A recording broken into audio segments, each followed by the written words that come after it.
Convido a igreja a abrir a palavra de Deus comigo em Lucas capítulo 20. Lucas capítulo 20. Nós lemos a partir do versículo 27. Lucas capítulo 20, a partir do versículo 27, nós continuamos a nossa série de pregações no livro de Lucas. Se você não é visitante, né? Nós estamos no meio de uma série de pregações no Evangelho de Lucas. Essa é a pregação de número 60 e alguma coisa.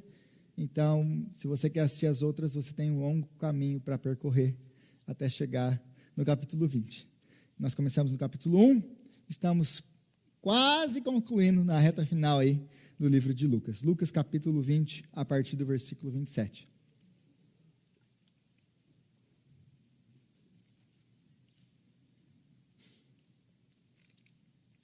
Creio que todos acharam.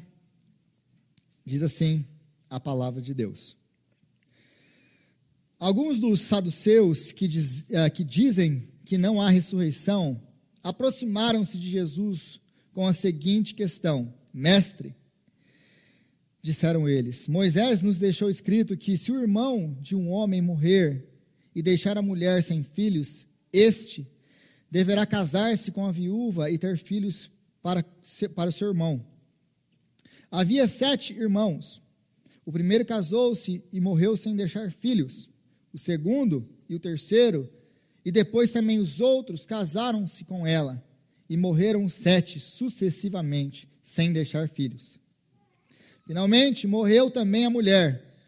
Na ressurreição, de quem ela será esposa, visto que os 7 foram casados com ela?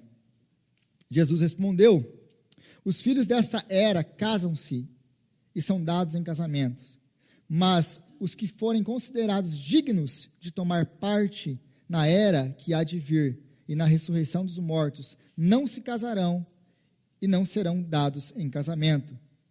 E não podem mais morrer, pois são como os anjos. São filhos de Deus, visto que são filhos da ressurreição. E que os mortos ressuscitam, já Moisés mostrou no relato da sarça, quando ao Senhor ele chamou Deus de Abraão, Deus de Isaque e Deus de Jacó. E ele não é Deus de mortos, mas Deus de vivos, pois para ele todos vivem. Alguns dos mestres da lei disseram: respondeste bem, mestre. E ninguém mais ousava a fazer-lhe perguntas.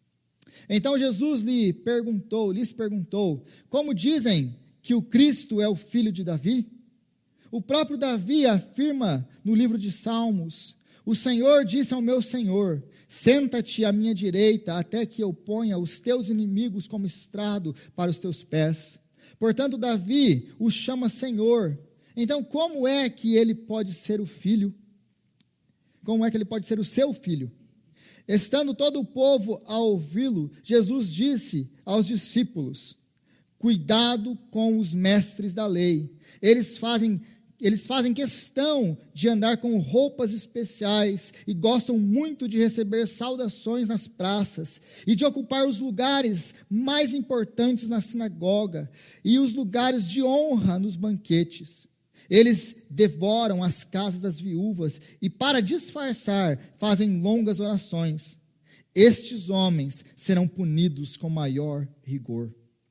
Jesus olhou e viu os ricos colocando as suas contribuições nas caixas de ofertas. Viu também uma viúva pobre colocando 2 pequenas moedas de cobre. E disse: afirmo-lhes que esta viúva pobre colocou mais do que todos os outros. Todos esses deram-lhes do que sobrava, mas ela, da sua pobreza, deu tudo o que possuía para viver. Palavra de Deus.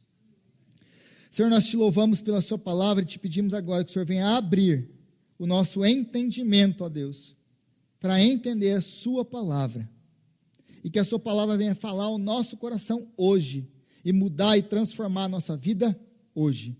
É o que nós te pedimos, no nome santo do nosso Senhor Jesus Cristo. Amém. Antes da gente ir para o texto, porque vocês viram que é um texto bem longo hoje, diferente do que geralmente eu pego textos menores, mas hoje nós temos um texto longo. Por que nós temos um texto longo? Porque todo o texto está encaixado, todo ele está amarrado. Então, em vez de separar todo eles, explicar todos, eu peguei o todo. Então, a gente vai explicar como que eles se relacionam uns com os outros, e nós vamos ver o ápice do texto, que é o final, que é a vista, a Jesus olhando para a viúva. Então, como que esse texto todo se conecta?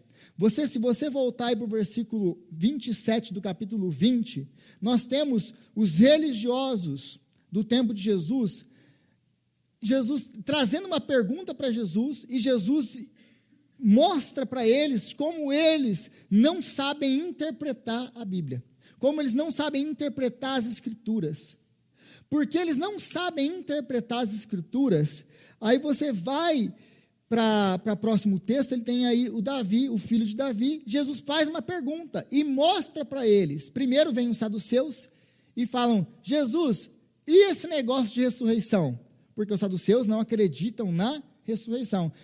Eles, então, trazem uma pergunta para Jesus, Jesus mostra a deficiência deles, depois Jesus agora faz uma pergunta para reforçar que eles não conseguem entender o que está escrito e interpretar corretamente, porque eles não sabem interpretar as Escrituras, eles a aplicam incorretamente, e a única coisa, em vez de cuidar das viúvas e dos pobres, que era mandamento de Deus, nas Escrituras, no Antigo Testamento, que era o texto que eles têm, ou tinham, eles exploram essas viúvas, eles exploram os pobres. Então, o que segue no capítulo 21, depois desse texto aqui, é julgamento.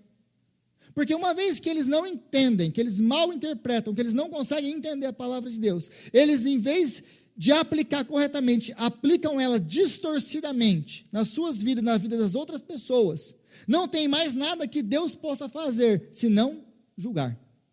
Então, o que segue no capítulo 21 é o juízo de Deus sobre a nação.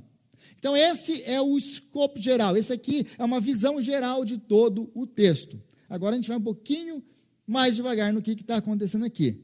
Então, a partir do versículo 27, os saduceus, agora eles vêm contra Jesus. Se você se lembra da minha última pregação, na última semana, ou se você não estava aqui, se você voltar à sua página aí, você vai ver que os fariseus, os mestres da lei, os herodianos, são enviados para armar uma armadilha para pegar Jesus, com relação à questão dos impostos, que, como eu disse na semana passada, o problema não era a questão do imposto, o problema era a questão política. De que lado você está, Jesus? Eles queriam armar uma armadilha para Jesus que ele não tivesse maneira de escapar. Por quê? Ou ele perderia a sua credibilidade com o povo, e então os fariseus estariam livres para apanhá-lo e matá-lo, ou ele perderia a sua credibilidade com a nação opressora de Israel, com Roma. Os romanos entenderiam, dependendo da sua resposta, que ele era um rebelde, um revolucionário, o prenderiam e o levariam e o matariam. Se você não lembra disso aqui, assiste a pregação da semana passada, que eu falo isso com bastante detalhe na última semana. Então, os fariseus e os herodianos acabaram de fazer testes com Jesus. Eles querem apanhar Jesus, eles odeiam Jesus, eles querem matar Jesus. Agora, pela falha deles, porque os fariseus e os herodianos falharam, os saduceus, que eram um outro grupo religioso, um outro partido político da época de Jesus, agora eles vão tentar fazer o quê? Eles vão tentar fazer uma outra armadilha para Jesus, para descredibilizar Jesus diante das pessoas. Por quê? Porque aqui, se você voltar no versículo 27, alguns dos saduceus que dizem que não há ressurreição, como eu disse na última semana também, os saduceus eram os liberais do tempo de Jesus. Quem são os liberais? Os liberais são aqueles que se dizem cristãos, mas não acreditam na Bíblia, não acreditam em ressurreição dos mortos, não acreditam em inferno, em céu, em sobrenatural, não acreditam em nada disso, e são liberal. Agora, como eles se denominam cristãos, essa é a grande pergunta. Então, do tempo de Jesus, esses também eram os liberais, os saduceus, que não acreditavam em vida após a morte, que não acreditavam em céu, inferno, em nada disso. Nada disso. Eles eram os liberais do tempo de Jesus. Então, para tentar pegar Jesus, mostrar que a ressurreição, que a vida após a morte é uma lenda, não existe, eles então fazem uma pergunta e trazem alguma coisa que é uma sátira, na verdade, aqui para Jesus. É uma piada. Porque existe uma lei no Antigo Testamento que se o irmão, se alguém casa, o marido morre e ele tem irmãos, e esse irmão não tem filhos com a sua esposa, o outro irmão tem que, por obrigação, que casar-se com a viúva. Por uma série de coisas que eu não vou entrar em detalhes aqui, mas basicamente para se manter o nome da família e para que a terra de Israel não fosse dispersada entre os outros povos e não se espalhasse, para que cada clã ficasse dentro da sua terra. Era basicamente esse o intuito. Então, eles vêm com Jesus, ei Jesus, basicamente contando uma piada, olha, então se o cara tiver uma esposa, ele morre, ele tem outros 6 irmãos, morre todo mundo, e é incrível que todo mundo casa com ela, e ninguém é capaz de fazer um filho, aí todo mundo morre, e aí a pergunta dos saduceus é, ô Jesus, ô mestre, de quem que ela vai ser esposa depois, já que ela casou com todo mundo? Jesus mais uma vez mostra a ignorância deles com relação à interpretação bíblica. Basicamente, Jesus diz, vocês não sabem do que vocês estão falando. Vocês não sabem do que vocês estão falando. Porque na ressurreição dos mortos, vocês não se casam e nem se dão em casamentos. Quando nós partirmos desse corpo para a glória, para estar com o Senhor para sempre, quando nós retornarmos para morar com o Senhor aqui para sempre, com os corpos glorificados, porque quando a Bíblia fala de ressurreição, ela fala de ressurreição do corpo, porque a alma, ou o espírito, que é a mesma coisa, a alma e o espírito são a mesma coisa, não morre. Então o corpo, a alma morre, vai para o céu, vai para o Senhor. Quando Jesus volta com os seus santos, ele volta, o seu corpo, ele sai da terra, o seu corpo, ele se une de novo com a sua alma, agora você tem um corpo glorificado, assim como Jesus tem um corpo glorificado. E talvez você fale, da onde veio isso? Que eu nunca ouvi na minha vida. Simples, Jesus depois que ele ressuscita dos mortos, ele tem corpo? Ele comeu com os discípulos? Ele esteve com os discípulos? Eles podiam ver com os discípulos? Toma aqui, põe a mão aqui, vê que fantasma não tem carne e osso, mas eu tenho. Contudo, o corpo de Jesus não é um corpo, ele não é um corpo sujeito ao quê? A tempo, a espaço, a doença, nada mais disso. É um corpo glorificado. E nós, então, estaremos com o Senhor para sempre. Essa é a nossa esperança. Todos nós ressuscitaremos. Amém? Então, por que eles querem pegar Jesus nisso? Porque Jesus tinha ensinado sobre a ressurreição. Se você voltar para o capítulo 18, Jesus ele avisa, ele adverte os seus discípulos que eu vou ser entregue aos mestres da lei, aos gentios, aos judeus, e eles vão me matar, mas ao terceiro dia eu ressuscitarei. Então, se não existe ressurreição dos mortos, o que eles estão querendo fazer com Jesus? Mostrar que Jesus é um falso profeta. Eles estão querendo descredibilizar Jesus com o povo, mais uma vez. Só que aí Jesus dá um baile de conhecimento deles, e mais uma vez, ele mostra que eles estão errados.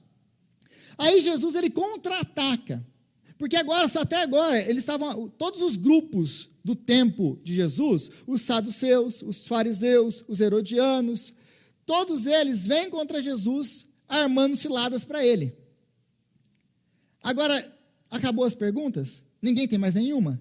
Porque daí para frente eles não têm mais coragem de perguntar nada para Jesus. Porque agora acabou o argumento, não tem mais o que falar. Eles passaram todo o evangelho acusando Jesus. Eles não conseguem achar uma única prova contra ele. Aliás, gente, deixa eu abrir uma parênteses na minha pregação rapidinho.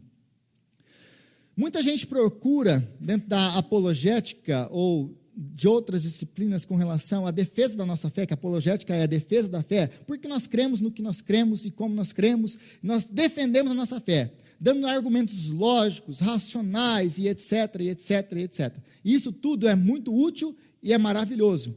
Contudo, Deus não nos deu um argumento infalível.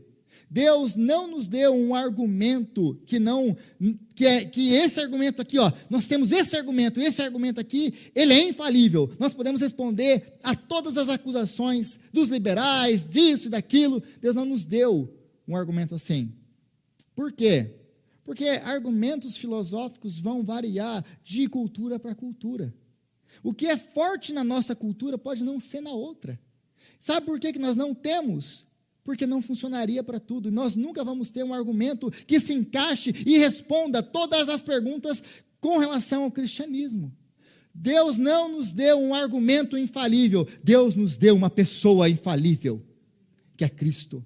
Porque se você olha para a vida dele, ele não tem nada que você possa desacreditar, que você possa acusá-lo. Deus não nos deu um argumento, Deus nos deu uma pessoa. Deus nos deu o seu Filho, e contra ele, os ateus, os whatever que você quiser levantar, contra a pessoa de Cristo, não há argumento. Eles podem argumentar contra as nossas razões, argumentar contra a nossa fé em Jesus, mas contra Jesus, ninguém argumenta. Porque ele é o nosso argumento infalível. Aí Jesus então acabou as perguntas, agora ele contra-ataca. Acabaram? Agora é minha vez de fazer perguntas. Mas para que ele vai fazer perguntas? Mais uma vez, para mostrar para eles que eles não sabem nada de Bíblia, que eles não entenderam nada, que tudo que eles estão fazendo contrário à palavra de Deus, eles estão perseguindo o Filho de Deus. Então Jesus faz a pergunta para eles a partir do versículo 41, como é que vocês chamam o Messias de o Filho de o Cristo, que é o Messias, o Filho de Davi? Se o próprio Davi, no Salmo 110, chama ele, o Messias, de Senhor. Como que vocês chamam ele de o Filho de Davi, e vocês enfatizam esse aspecto, ele é o Filho de Davi, ele é o Filho de Davi, ele é o que vem na linhagem de Davi. Mas como que ele é o Filho de Davi, se Davi o chama de Senhor? O que Jesus está querendo fazer aqui? Jesus está querendo mostrar para eles que, por mais importante que seja o Messias ser filho de Davi, descendente da linhagem de Davi, para que se cumpra a promessa de Deus para Davi, quando ele prometeu que do trono de Davi nunca se apartaria o cedro, sempre existiria um rei no trono de Davi. Aconteceu com a linhagem de Davi depois dele? Rapidinho eles caíram fora, rapidinho Israel foi subjugada, rapidinho eles foram para a Babilônia, acabou o reino de Israel. Mas existe um rei que governa soberano para sempre e cumpriu a promessa de Deus a Davi, é Cristo. Então ele sim é da linhagem de Davi. Contudo, esse não é o mais importante aspecto da sua identidade. O mais importante aspecto da identidade de Jesus é esse, que ele é o Filho de Deus. Como que Davi o chama de Senhor? É porque ele é o Filho de Deus. Ele não é apenas o filho de um rei humano, ele é o filho do rei do universo. É por isso que ele reina para sempre. Então Jesus mais uma vez mostra para eles que eles estão enganados. Por quê? Porque no entendimento deles, de Davi, por que eles enfatizam tanto o filho de Davi, o filho de Davi, o filho de Davi? Porque eles querem um rei messiânico como Davi, um rei guerreiro, um rei que vai restaurar a glória de Israel, um rei que vai libertar Israel da opressão romana. Eles querem um rei para fazer o quê? Para fazer o nome deles grande de novo. Mas eles nunca entenderam para que Jesus veio. É por isso que eles não aceitam Jesus. Porque Jesus não é o Messias que cabe no bolso deles, que cabe no quadradinho deles, que cabe no modelo, no padrão que eles têm de Messias. Por quê? Porque, mais uma vez, a interpretação deles está incorreta. Então, se a sua interpretação bíblica é incorreta, a sua aplicação vai ser incorreta. Se a sua interpretação do texto bíblico é incorreto, e é por isso que a gente briga tanto por causa de teologia, mas esse povo aí fica discutindo teologia, porque nós demos uma ênfase na verdade e no correto entendimento das Escrituras.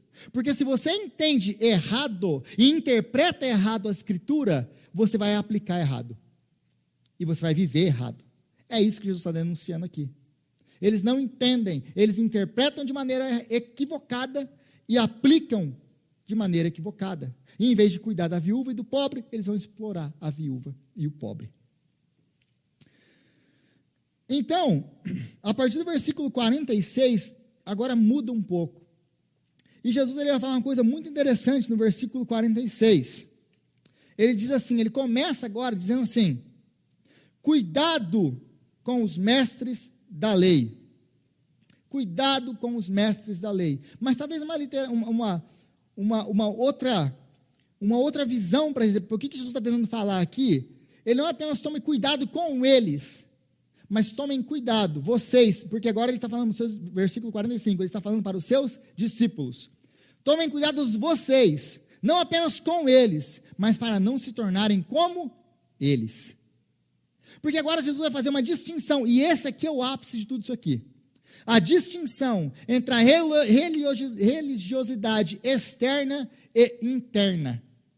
A diferença entre ser cristão, filho de Deus, amar o Senhor e viver nos caminhos do Senhor, obedecendo o Senhor de coração, de dentro para fora, e em ser um religioso externo, que está preocupado com o que está fora, sem se preocupar com o que está dentro. Agora Jesus vai fazer essa distinção aqui.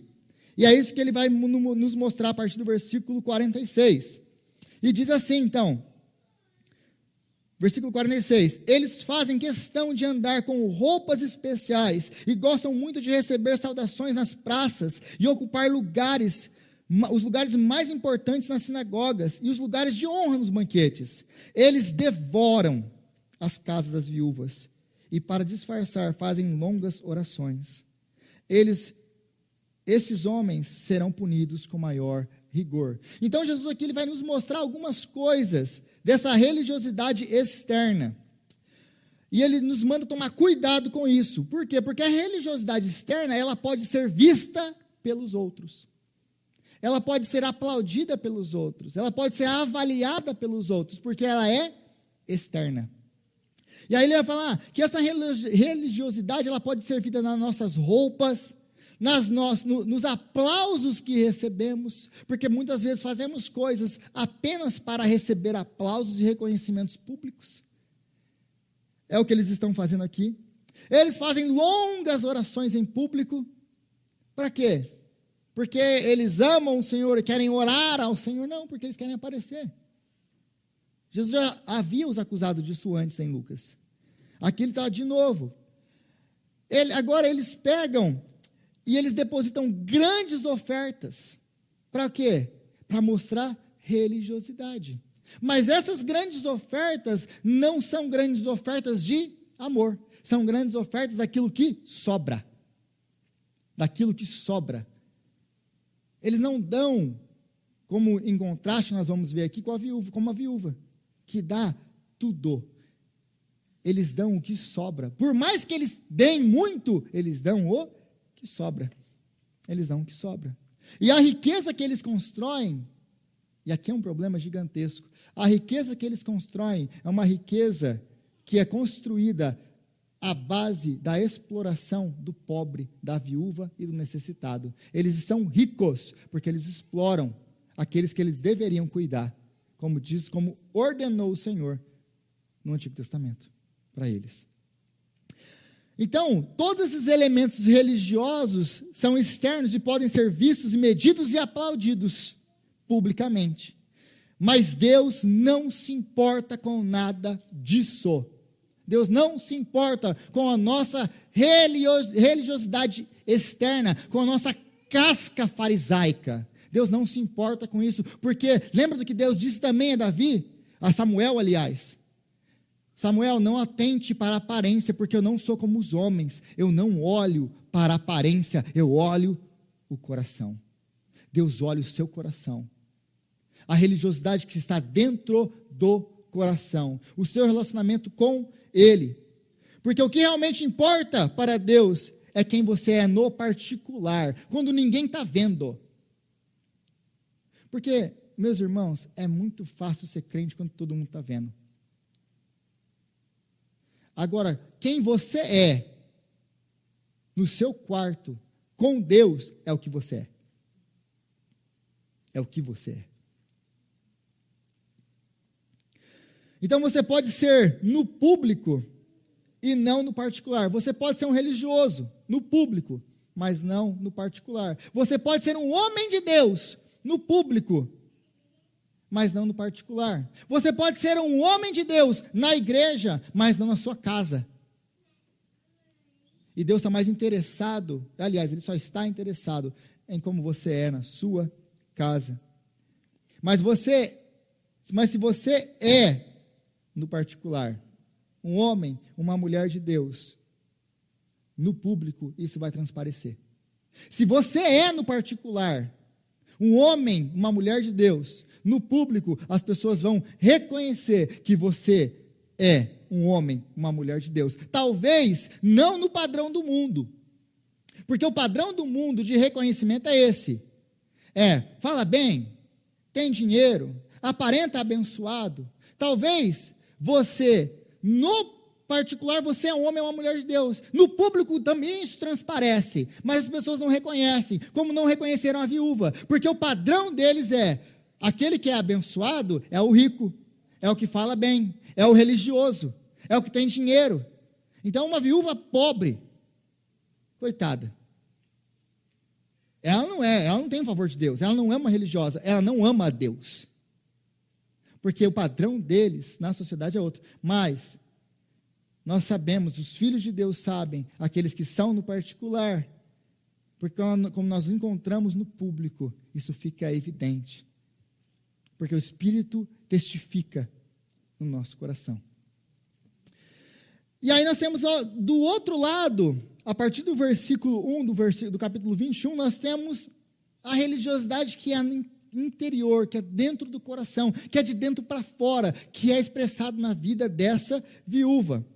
Ao contrário dos religiosos, a viúva não tinha boas roupas. Aliás, por que você acha que eles conseguiam saber quem que era viúva e quem que não era viúva? As viúvas, elas tinham roupas que elas deveriam usar. Se você lembrar do caso de Tamar e Judá, aquele caso escandaloso no Antigo Testamento, ela usava suas roupas de viúva. Então era comum para que as viúvas usassem roupas de viúva, e todo mundo sabia que elas eram viúvas. E aliás, as viúvas, como eu já expliquei isso em outras pregações, eram as mais pobres das pobres, de todas as pessoas. Então, pelas roupas, pela aparência e por tudo, você sabe que aquela mulher é uma viúva. Você conseguiria ver nitidamente, é uma viúva. É por isso que Jesus olha para ela e vê ela e fala assim, e vê ela depositando, a viúva lá depositando. Aquela viúva deu, a viúva não foi apresentada para ele não foi lá falar com a viúva, aquela viúva deu muito mais do que os outros. Como que ele sabe que é uma viúva?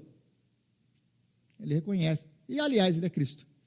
Mas fora disso, ele reconhece, os discípulos conheciam, saberiam que ela é uma viúva. Então ela não tem boas roupas, diferente dos religiosos que andavam bem vestidinhos, os religiosos. Ela não ganha aplausos ou reconhecimento quando ela dá tudo o que ela tem. Ela não dá, como eles, grandes ofertas. Mas do Senhor é o ouro, do Senhor é a prata. Tudo é dele. O que nós poderemos dar ao Senhor? Nada. É tudo dele. Então, ela olha, e agora eles vão e dão aquele dinheiro. E como que Jesus sabia que eles davam bastante dinheiro? Porque o formato do gasofilácio deles, aquele negócio que a gente coloca dinheiro aqui, era uma boca de funil que quando o dinheiro entrava lá, as moedas passavam, eles faziam um som. Quanto mais você colocava, mais som fazia. Então as pessoas sabiam que você estava colocando uma grande oferta. Todo mundo ao seu redor. Uau! Aqui nós colocamos envelope, ninguém sabe de nada. Quem sabe de dízimo, essa igreja é o tesoureiro. Não sou eu. Então, ninguém sabe o que tem aqui, é você e Deus. Agora lá não, todo mundo colocava e eles sabiam. Oh, que homem generoso, que homem de fé. Olha o tanto de dinheiro que ele coloca na caixa das ofertas. Ao contrário dela, mal fazia barulho. O que essa viúva está fazendo aqui? Atrapalhando a fila. Ela não é sequer convidada para os banquetes. E quem dirá você andar nos lugares de honra? Ela não vai em banquetes, ela não é convidada, ela é desprezada. Ninguém quer uma viúva por perto. Ninguém ouve as suas orações, ao contrário dos fariseus que se armavam e ficavam de pé e faziam grandes orações em público, eloquentes, conhecedores das Escrituras, citando os textos bíblicos. Ao contrário deles, ela não fazia grandes orações, eloquentes orações. Ao contrário deles, que eram ricos de explorar a gente como ela era a mais pobre de todos os pobres. Mas Deus aceita a oferta dela. Deus se alegra com a oferta dela. Jesus nota a oferta dela. Jesus nota a oferta dela. E ela dá 2 moedinhas de cobre. Na verdade, a tradução dessa palavra aí no grego é um pouquinho diferente, não é cobre ali mesmo, mas o que ele está querendo dizer é, essa moedinha que ela deu, das 2 moedinhas, essa era a menor moeda que existia naquela época. Para nós seria uma moeda de 1 centavo, um penny, né? Uma moedinha de 1 centavo. Porque nós tínhamos o denário, que é a moeda da última semana. O denário valia ao equivalente de um trabalhador que trabalhava o dia inteiro. Aí eu fiz uma matemática rápida para ficar para você talvez mais palpável. Quanto que um trabalhador médio, mínimo, trabalhando aqui nos Estados Unidos ganha? Mais ou menos $100 por dia ele ganha. Um trabalhador, salário mínimo nos Estados Unidos, ganha $100 por dia de trabalho. Se você trazer isso agora para a realidade dela, ou trazer ela para a nossa realidade, quanto que ela está dando aqui? Se o denário vale mais ou menos 132, vamos colocar aí $132 em centavos, ela tinha aí, no equivalente do dia, ela tem 2 moedinhas, ela tinha 1,60 no bolso, por volta de $1,60 no bolso, é isso que ela tinha, e era tudo o que ela tinha. Você consegue imaginar alguém, aqui e agora, conseguir fazer alguma coisa com $1,60 no bolso? Uma pessoa que tem $1,60 no bolso, o que ela é nessa sociedade? A mais pobre das pobres, porque, no geral, nós vemos pessoas que até ainda conseguem comer, são muito pobres, mas ainda têm o que comer. Ela tem $1,60, ela não tem nada. Essa mulher não tem nada. Mas, mesmo não tendo nada, a única coisa que ela tem é o seu $1,60 que ela tem, é tudo que ela tem. O que ela faz com o seu $1,60? Ela vem no gasofilácio, ela deposita no gasofilácio. E Jesus diz, ela deu mais do que todos. Porque todos os outros deram daquilo que sobrava. Eles deram quantias exorbitantes, muito maiores, incomparáveis do que a dela. Mas Jesus nota a dela. Por quê? Porque ela dá com o coração. Porque ela dá tudo o que ela tem. E o que isso quer dizer? O que isso quer dizer para nós? Algumas pessoas, e esse tipo de perguntas chegam para mim, e eu não sou daquele tipo de gente que gosta de falar de dízimo. Vocês já perceberam, eu não sou muito fã de falar de dízimo. Eu, se fosse para viver de cobrador, gente, eu passava fome. Porque eu não gosto de falar de dinheiro, é uma coisa que eu não gosto. Mas como eu não posso escolher o que eu prego e o que eu não prego, porque senão é minha tarefa é pregar. Algumas pessoas perguntam para mim, geralmente vem com essas... A Bíblia, o Novo Testamento não fala de dízimo. O Novo Testamento não fala, o dízimo foi abolido do Antigo Testamento no Novo agora. Não se fala de dinheiro no Novo Testamento. Nós não damos mais dízimo no Novo Testamento. Ah, é? Você já leu a Bíblia? Porque se você abrir a sua Bíblia em Lucas capítulo 11, quando Jesus está repreendendo os fariseus, que dão o dízimo até das mínimas coisas, ele fala assim, vocês deveriam fazer estas, dar o dízimo, sem deixar de fazer aquelas, quais? Exercer justiça. Então Jesus não é contra o dízimo, ele fala, vocês deveriam fazer isso, dar o dízimo, mas vocês deveriam fazer o que vocês não fazem, viver com justiça, viver em bondade para com os outros. Então Jesus não condena o dízimo lá, aliás ele afirma o dízimo lá, está no Novo Testamento, foi Jesus que disse. Depois em Lucas capítulo 18, versículo 22, Jesus, ele tem um encontro com o jovem rico também, já pregamos, já falamos sobre o jovem rico. Aí Jesus olha bem para a cara dele e ele fala assim, Jesus, o que eu tenho que fazer para herdar a vida eterna? Aí Jesus fala o que para ele? Você conhece os mandamentos? E aí ele fala, a tudo isso tenho obedecido desde a minha juventude. Então ele pensa, não, agora, não, você é o cara mesmo. Mas para mostrar para ele, que ele não ama a Deus, e muito menos obedece os mandamentos de Deus, Jesus fala para ele assim, vai e vende tudo o que você tem, e dá o seu dinheiro aos pobres. Jesus exigiu quanto desse jovem rico? Tudo. Tudo. Vai, vende tudo que você tem, dá o dinheiro aos pobres, depois você vem e me segue. Mas primeiro você faz isso. Jesus está mostrando para ele que o amor dele nunca foi para com Deus. Ele obedece a Deus por religiosidade, não por amor. Ele obedece a Deus porque ele pensa que se ele obedecer a Deus, Deus vai manter ele rico. Então Jesus mostra para ele que o Deus da vida dele é o dinheiro. Então vai, vende tudo que você tem, abandona o seu Deus, vem e me segue. Então, para esse jovem rico, Jesus exigiu 100%. Mas aí nós temos, no capítulo 19, que nós acabamos de ver, nós temos o encontro de Jesus com Zaqueu. Então ele vai, Zaqueu, hoje, importas que eu vá para a sua casa hoje. E aí, ele vai para a casa de Zaqueu. Chegando lá, Zaqueu faz o quê? Zaqueu fala, Senhor, metade do que eu tenho, 50% do que eu tenho, eu dou aos pobres. E se defraudei alguém, eu restituo 4 vezes mais. Zaqueu conhecia bem o Antigo Testamento, ele sabia que ele não precisava dar 50%. Mas ele entendeu quem é Cristo, ele entendeu que o Senhor do universo entrou na casa dele, a sua vida foi transformada, o seu relacionamento com o dinheiro agora é completamente outro, porque quando nós nos convertemos, quando nós vamos a Cristo, o nosso relacionamento com o dinheiro, ele muda, ele tem que mudar.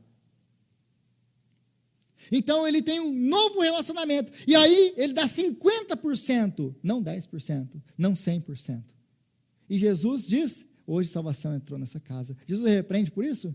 Não. Eu podia continuar aqui. Aliás, Jesus fala muito mais de dinheiro do que de adultério. Jesus fala muito mais de dinheiro do que de sexo. Jesus fala muito mais de dinheiro do que qualquer outro tema. Caso você não saiba. Eu podia continuar aqui. Mas então qual é a quantia, Rodrigo? Quanto que eu tenho que dar, afinal de contas? 10, 50, 100? Porque se for 100, Rodrigo, já não sei se dá. Aí já não sei se vai rolar. Essa é a pergunta do religioso. Mais uma vez, a pergunta do religioso é, Rodrigo, quanto que eu tenho que dar? Quanto que eu preciso dar? Quanto que eu tenho que dar para cumprir o meu papel de religioso? Quanto que eu tenho que dar para Deus me abençoar? Essa é a pergunta do religioso.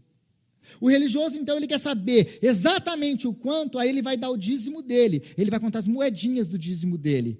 Não, Deus, foi 101 que eu recebi e 93 centavos. Mas como que eu vou dar esses 93 centavos?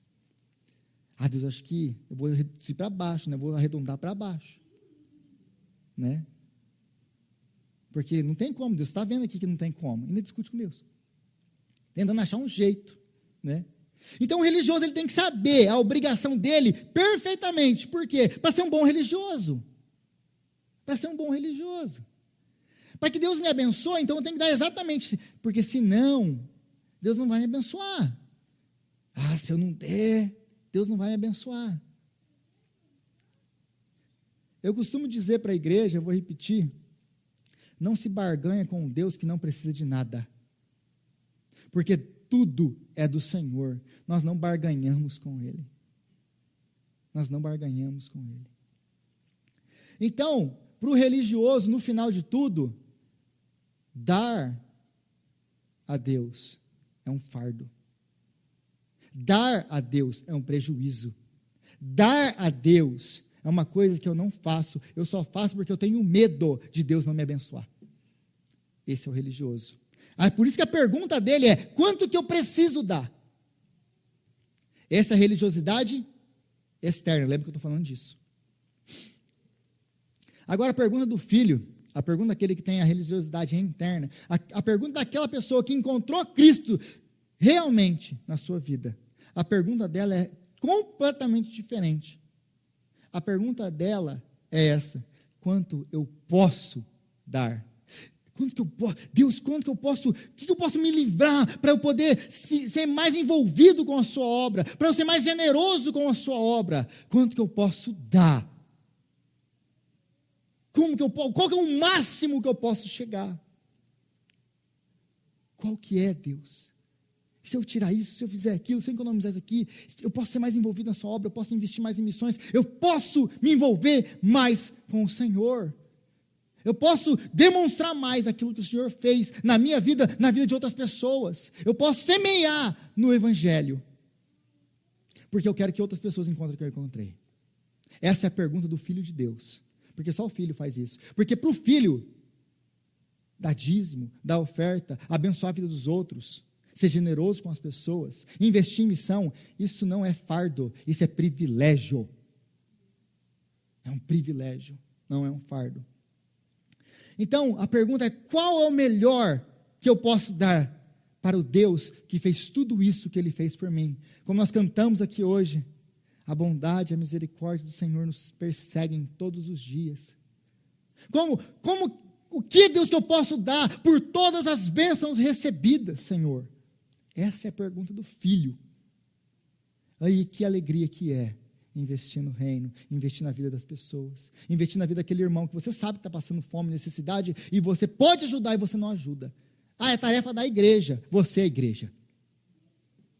Assume o seu papel de igreja. Porque é muito fácil ligar para mim. Rodrigo, tem uma pessoa lá passando necessidade, vai lá e ajuda.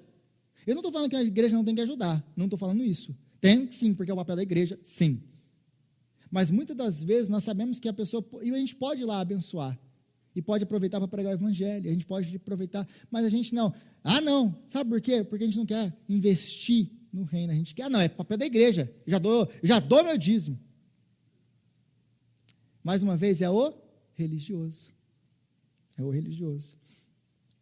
Mas deixa eu só dar um exemplo aqui rapidinho sobre isso. Sabe quando você vai numa festa de aniversário? Aí você vai na festa de aniversário. Aí você tem que dar um presente porque todo mundo vai dar um presente. Aí você vai na loja. Qual é o tipo de presente você quer comprar? Não. É vintão que eu vou gastar. Vocês dão risada porque vocês sabem disso, tá? É vintão. Eu vou levar só porque todo mundo vai levar para não chegar lá de mão bananando. Né? Vou chegar lá pensando se eu tenho alguma coisa. Eu dou qualquer coisa. Tipo assim, melhor se for vintão e for bem grandão, que aí dá a aparência de que estou dando um negócio mais legal. Vocês convertem? Vocês pensam que vocês enganam o povo? E vocês enganam a Deus. Então eu chego lá na TJ Maxx, com vintão, e falo assim: o que eu vou dar para aquela pessoa? Eu nem queria dar, aliás. Estão mentindo? Não. Vocês sabem que é sensível, porque vocês sabem que é assim. Aí eu chego lá com meus vintão e falo assim, de mau grado, que eu não quero daqueles vintão. Se achar uma coisa de quinzão é melhor. De promoção. Aí eu arranco a etiqueta. Aí eu entrego lá, aí eu pego aquilo ali. Gente, esse tipo de presente é melhor que você nem dê. Se você vai dar um negócio desse aí, você nem dá. Primeiro que eu não ligo para essas coisas. Mas, gente, se você recebe... Já percebeu o Natal? Daquele monte de troca de presente, troca. Aí você olha aquele monte de coisa que você ganha, aquele monte de coisa que você dá, aí você fala assim, não gostei de nada. Não me serve de nada, não tem nada aqui que me serve de alguma coisa. Fica com o seu dinheiro. Estou mentindo ou não? Então, aí a gente vai dar escolher presente, a gente escolhe aquele... mas não queria dar. Vou dar porque eu tenho que dar. Vocês estão rindo?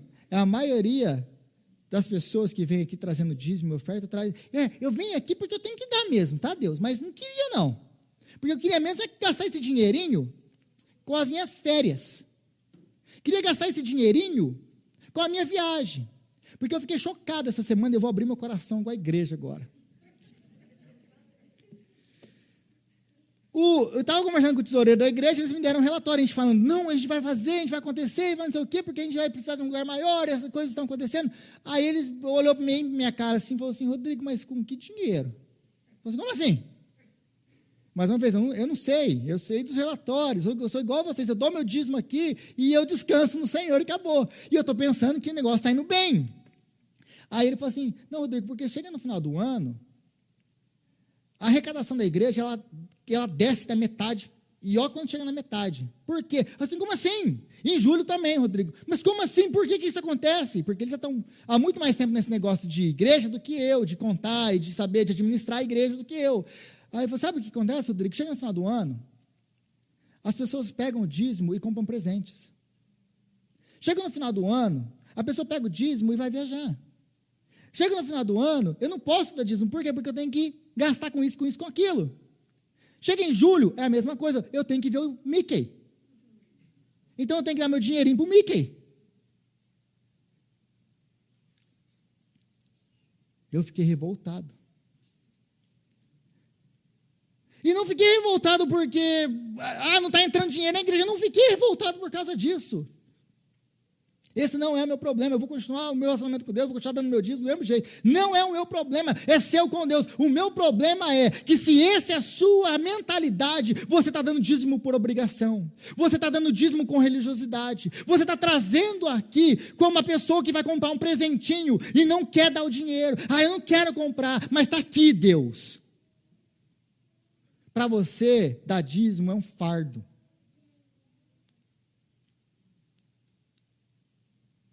É isso que me revoltou. Sabe o que me revoltou? Porque não entendeu o evangelho ainda. Não entendeu o quanto foi pago para que você tivesse vida. Então a pessoa que entendeu o evangelho e o amor de Deus não pergunta quanto que eu devo dar, quanto que eu preciso dar, quanto que eu tenho que dar para essa igreja. Qual que é o mínimo necessário? Não fica procurando desculpas. No Novo Testamento não fala de dinheiro. Aliás, via de regra, todas as pessoas que têm esses argumentos aí, é tudo pessoa avarenta. Estou mentindo? A pessoa quer uma desculpa para não ter que dar dinheiro. Não estou falando nem na igreja. É para não ter que investir na obra missionária. É para não ter que abençoar outras pessoas. Não estou falando de dar dinheiro na igreja. A pessoa que fala, não tem dinheiro, não fala de dinheiro no Antigo Testamento, no Novo Testamento.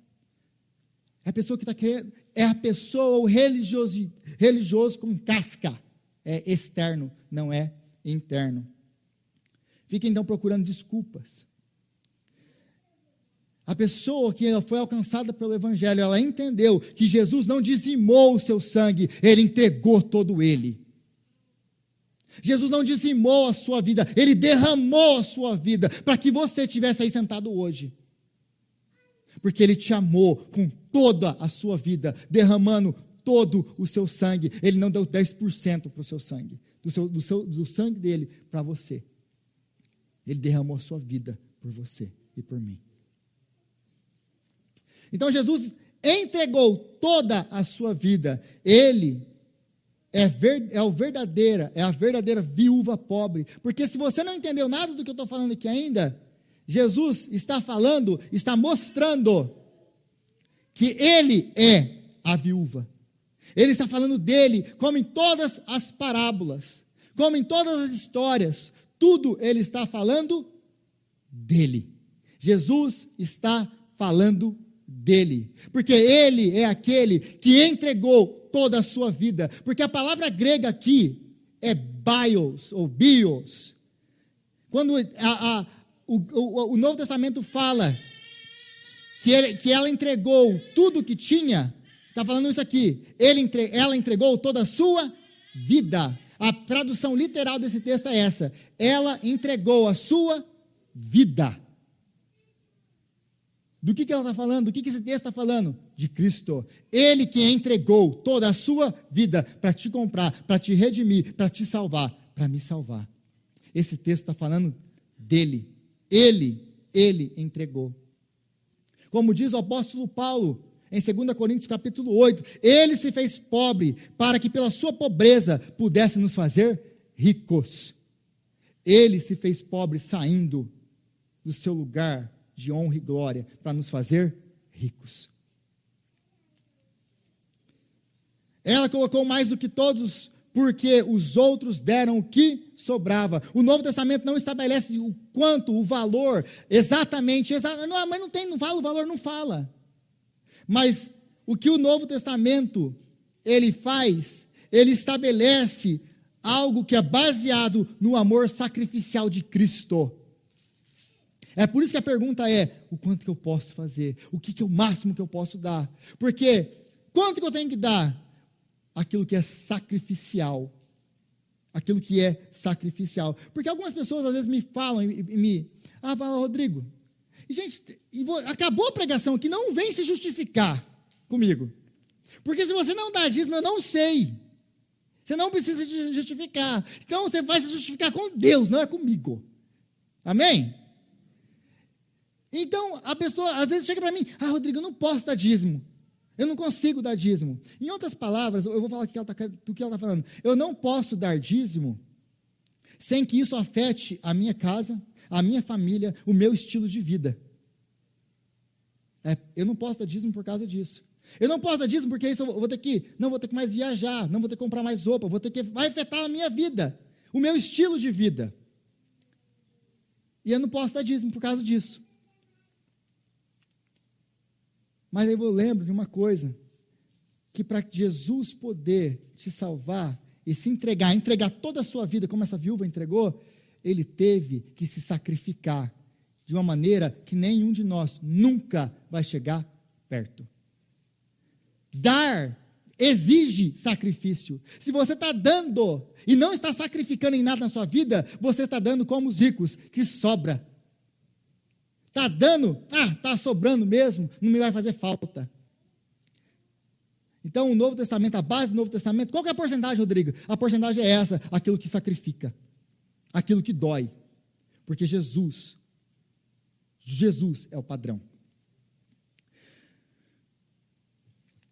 Mas, por que é tão difícil, eu concluo com isso, por que é tão difícil dar dinheiro? Por que é tão difícil investir em missões? Por que é tão difícil fazer na obra de Deus? Por que é tão difícil? Por duas razões. Porque o dinheiro é a nossa segurança em primeiro lugar. Sabe por que é tão difícil a gente dar? Porque o dinheiro é a nossa segurança. Aquilo que a gente coloca no meu bolso, ou coloco no meu banco, ou invisto lá no Brasil, e se acontecer alguma coisa, eu estou tranquilo. É a minha segurança. A minha segurança não é o Senhor. Em segundo lugar, porque o dinheiro é o que nos dá senso de valor, reconhecimento e pertencimento. Porque se eu tenho dinheiro, as pessoas me olham, e geralmente a gente faz isso com os outros. Lá, tem dinheiro, a gente já olha diferente. A gente respeita diferente. Então, a pessoa que tem dinheiro rico é tratada diferente. Aí a pessoa, não, eu tenho dinheiro, as pessoas me respeitam. É o senso de valor. O dinheiro dá para essa pessoa senso de valor, segurança. É aquilo que ela, não, eu pertenço ao grupo que eu pertenço de pessoas, porque eu tenho dinheiro, porque se eu fosse pobre eu não fazia parte dele. Então, eu tenho tanta dificuldade com o dinheiro, em dar dinheiro por causa dessas coisas. Porque ele me dá senso de valor, pertencimento, segurança. É por isso que nós temos problema. Agora, o problema de tudo isso é que estamos fazendo do dinheiro o nosso Deus. Você tem um ídolo na sua vida. E esse Deus que você tem na sua vida não é o Senhor. Porque você fez do dinheiro o seu Deus. Porque só Ele é a sua última segurança. Porque, aliás, todo o dinheiro que você pode guardar, nada disso garante alguma coisa. Porque se amanhã você estiver doente de cama, o que o seu dinheiro resolve? Nós oramos pela vida de uma criança, por muito tempo aqui. Os pais têm muito dinheiro. Ela teve câncer, glória a Deus, ela sarou. Glória a Deus, ela está 100% recuperada. Mas todo o dinheiro que os pais tinham não servia de nada. Nada. Imagina a dor do pai e da mãe. Nada. A nossa segurança não está nas coisas desse mundo, a nossa segurança está no Senhor. Se você está preocupado em acumular, em ter, em fazer um pezinho de meia... E eu não estou falando que você não pode guardar, gente, não estou falando isso. Não estou falando que você não pode ter o seu save, não estou falando nada disso. Eu estou falando que, se essa é a sua segurança, você tem um ídolo na sua vida. Se esse é o que dá senso de valor, você tem um ídolo na sua vida. Porque só o Senhor pode nos falar o que nós valemos.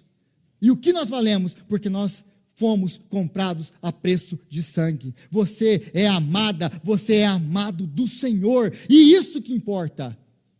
Você pertence à família da fé, e é isso que importa. Não importa se os outros te desprezam, se os outros não querem saber de você. O que importa é que você pertence a Cristo, você é filho de Deus, porque você foi comprado a preço de sangue.